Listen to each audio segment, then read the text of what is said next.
Carbon ডাইঅক্সাইডের সংকরায়ন করতে হবে আমাদের। তো সংকরায়ন করার জন্য সর্বপ্রথম যে কাজটি আমাদের করতে হবে সেটি হলো এর লুইস ডট স্ট্রাকচারটা আঁকতে হবে। তো এখানে লুইস ডট স্ট্রাকচার যখন আমরা আঁকবো, তো কার্বন এখানে মাঝখানে থাকে আর দুই পাশে দুইটি অক্সিজেন থাকে। তো এখানে অক্সিজেনের দুইটি করে মুক্তজোড় ইলেকট্রন রয়েছে, সেটি আমরা একটু পরেই দেখব কেন মুক্তজোড় ইলেকট্রন রয়েছে। তো এটা হচ্ছে কার্বন ডাইঅক্সাইডের লুইস ডট স্ট্রাকচার। তো এটা আঁকানোর পরে আমাদের এখন বের করতে হবে যে কার কোন সংকরায়ন রয়েছে। তো সংকরায়ন বের করার জন্য আমরা জানি এক্স এর একটা ভ্যালু থাকে, এক্স এর ভ্যালু। তো এক্স এর ভ্যালু যদি 4 হয় সেটি কি হয়, sp3 সংকরণ হয়। 3 যদি হয় sp2 সংকরণ হয়। যদি এটা 2 থাকে sp সংকরণ হয়। যদি 5 থাকতো তাহলে কি হতো, sp3d। যদি 6 হতো sp3d2। এরকম সংকরায়ন হয়। তো এক্স এর ভ্যালুটা আমরা কিভাবে আসলে বের করব? তো সচরাচর আমাদের বইতে যে সূত্রটি দেয়া রয়েছে সেটি দিয়ে আসলে সব যৌগের সংকরায়ন বের করা সম্ভব হয় না। তো এখানে শর্টকাট আমি একটা সূত্র দেখিয়ে দিচ্ছি, যেটা দিয়ে যে কোনো একটি যৌগে যে কোনো মৌলের সংকরায়ন বের করা সম্ভব। তো সূত্রটি হচ্ছে সিগমা বন্ধন সংখ্যা প্লাস মুক্তজোড় সংখ্যা, মুক্তজোড় সংখ্যা। তো এই সূত্র দিয়ে সংকরায়ন বের করা সম্ভব। ওকে, তো এখন আমরা দেখব যে এখানে কার্বনের সংকরায়ন যখন আমরা বের করব, কার্বনের ক্ষেত্রে সিগমা বন্ধন কয়টি রয়েছে? তো আমরা জানি যে যে কোনো দ্বিবন্ধনে একটি সিগমা বন্ধন থাকে, একটি পাই বন্ধন থাকে।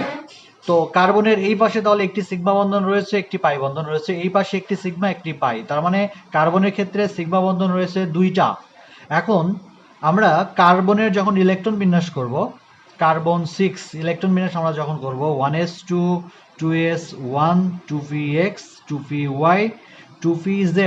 তো এখানে কার্বনের যখন এক্সাইটেড অবস্থায় থাকে তখন তার এই যে শেষ কক্ষপথে 4টি ইলেকট্রন বিজোড় ইলেকট্রন থাকে। তো এখানে কোনো বিজোড় ইলেকট্রনই কিন্তু এখানে জোড়া কোনো ইলেকট্রনই নাই, সবগুলো বিজোড় ইলেকট্রন। অর্থাৎ এখানে মুক্তজোড় সংখ্যা, মুক্তজোড় বলে এখানে কিছু নাই। তার মানে তার এক্স এর ভ্যালু এখানে 2। 2 মানে হচ্ছে sp সংকরায়ন। তাহলে আমরা দেখতে পাচ্ছি কার্বনের sp সংকরায়ন বিদ্যমান। তো এবার আমরা চলে যাব অক্সিজেনের ক্ষেত্রে। অক্সিজেনের ইলেকট্রন বিন্যাস আমরা যখন করব 1s2 2s2 2px 2py 2pz। তো এখানে দুইটা একটা একটা, তো এটা অক্সিজেনের ইলেকট্রন কনফিগারেশন। তো এখান থেকে আমরা দেখতে পাচ্ছি যে এর দুইটি বিজোড় ইলেকট্রন থাকে। তো এখানে তাহলে এর ক্ষেত্রে আমি যদি এক্সট্রা বের করতে চাই তাহলে সিগমা বন্ধন কয়টি রয়েছে? এখানে সিগমা বন্ধন মাত্র একটি এবং একটি পাই বন্ধন রয়েছে। তাহলে সিগমা বন্ধন একটি আমি লিখলাম। এখন মুক্তজোড় সংখ্যা কয়টি রয়েছে এই অক্সিজেনে? মুক্তজোড় সংখ্যা আমরা দেখতে পাচ্ছি যে এই দুইটির জন্য এই যে দুইটা বন্ধন আছে এখানে, বাকি যে দুইটা আছে এখানে, এই দুইটা কি আছে? মুক্তজোড় অবস্থায় আছে। তার মানে মুক্তজোড় সংখ্যা এখানে 2। তাহলে পেলাম আমরা এখান থেকে 3 মানে sp2 সংকরণ। ওকে, তাহলে আমরা এক্স এর অক্সিজেনের পেলাম sp2 সংকরণ, এটাও sp2 সংকরণ, আর এখানে পেলাম কার্বনের sp সংকরণ। তো এখন আমরা কি করব? তো এখন আমরা চলে যাব হাইব্রিডাইজেশনে, আমরা সংকরায়নটা দেখব। তো এর আগে ছোট একটা জিনিস শিখে নেই আমরা, সেটা হলো যে s অরবিটালটা দেখতে এরকম, s অরবিটাল, p অরবিটালটা দেখতে কি ডাম্বেল আকৃতি। তো এরা যখন সংকরিত হয়, সংকরণের পরে s এবং p অরবিটাল মিলে যে চেহারাটা হয় সেটা হচ্ছে দেখতে অনেকটা এরকম। ডাম্বেল আকৃতি একটা থাকবে বড় আর একটা থাকবে এরকম ছোট, এই আকৃতি থাকবে।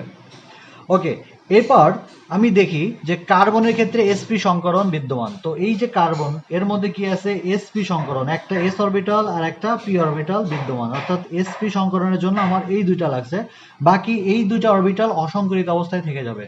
তো দুইটা সংকরণের পূর্বে যতগুলো অরবিটাল থাকে, সংকরণের পরও ঠিক ততগুলোই সংকরিত অরবিটাল থাকে, এটা আমরা জানি। তো এখানে আমরা যদি চলে আসি কার্বনের ক্ষেত্রে তাহলে দুইটা সংকরিত অরবিটাল থাকবে, sp যেহেতু দুইটা, এই একটা লিখলাম আমি, এই আর একটা লিখলাম। এটা হচ্ছে দুইটা সংকরিত অরবিটাল যার একটা করে ইলেকট্রন এখানে রয়েছে। আর বাকি কি আছে? দুইটা অসংকরিত অবস্থায় রয়ে গেছে। তাহলে অসংকরিত অরবিটাল কি এরকম খারাপ হবে আমি দেখাই দিলাম। এই একটা আছে এখানে আর এই একটা এখানে আছে, এটা হলো অসংকরিত অরবিটাল, একটা করে ইলেকট্রন এখানে আছে। এটা আমার কার্বনের হাইব্রিডাইজেশন শেষ। এখন আমরা অক্সিজেনেরটা করবো, অক্সিজেনের sp2 সংকরণ। আমরা এখানে চলে আসি, এই যে sp2 সংকরণ এটা আছে, sp2 এ পর্যন্ত আছে, তাহলে এটা হচ্ছে sp2।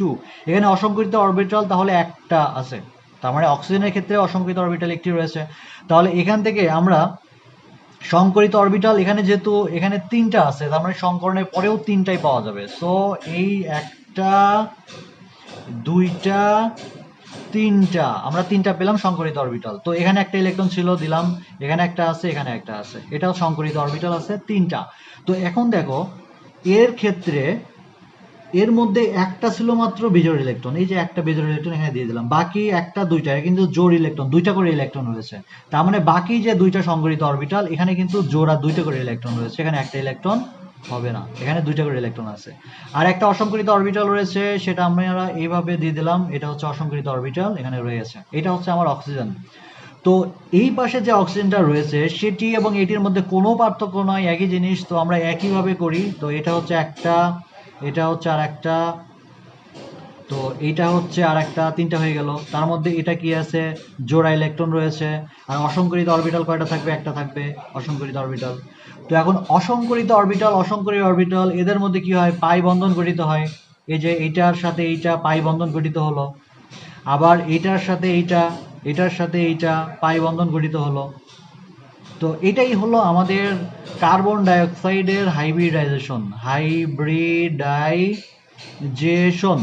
তো এখানে একটা বিষয় লক্ষণীয়, দেখো কার্বন মাঝখানে রয়েছে, এই পাশে কি একটা সিগমা বন্ধন রয়েছে না, এটাকে সিগমা বন্ধন বলা হচ্ছে, তাহলে একটা সিগমা বন্ধন দিলাম। এর উপরে কি আর একটা পাই বন্ধন রয়েছে, তো আমি একটা পাই বন্ধন দিলাম এখানে। তো এখানে কে আছে, অক্সিজেন আছে। তো এই অক্সিজেনের আবার দুইটা মুক্ত জোড় আছে, এ একটা দিলাম আমি, এ একটা দিলাম। ওকে, এবার এই পাশে চলে যাই।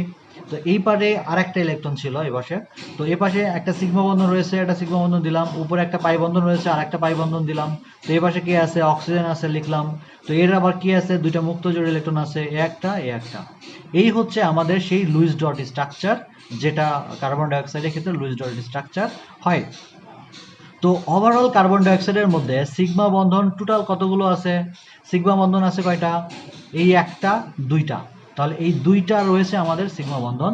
পাই বন্ধন কয়টা রয়েছে, পাই বন্ধন এখানে একটা আছে, এখানে একটা আছে। পাই বন্ধনও আমার কয়টা আছে, দুইটা আছে।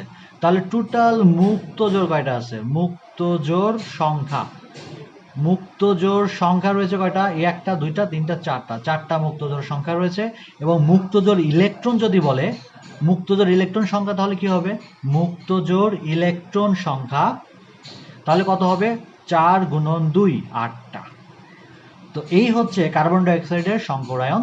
তো এটা সম্বন্ধে যদি তোমাদের কোনো প্রশ্ন থাকে, তোমরা অবশ্যই কমেন্ট বক্সে কমেন্ট করবে, অথবা তোমাদের যদি অন্য কোনো যৌগের সংকরায়ন দেখার দরকার হয় তাহলে তোমরা অবশ্যই আমাকে জানাবে। আমি চেষ্টা করব যে নেক্সট ভিডিওতে তোমাদের সেই যৌগের সংকরায়ন দেখাইতে। এছাড়া তোমাদের অন্য কোনো বিষয়ে, অন্য কোনো টপিকসের উপর যদি তোমাদের কোনো প্রবলেম থাকে, তোমরা কমেন্টে জানাতে পারো।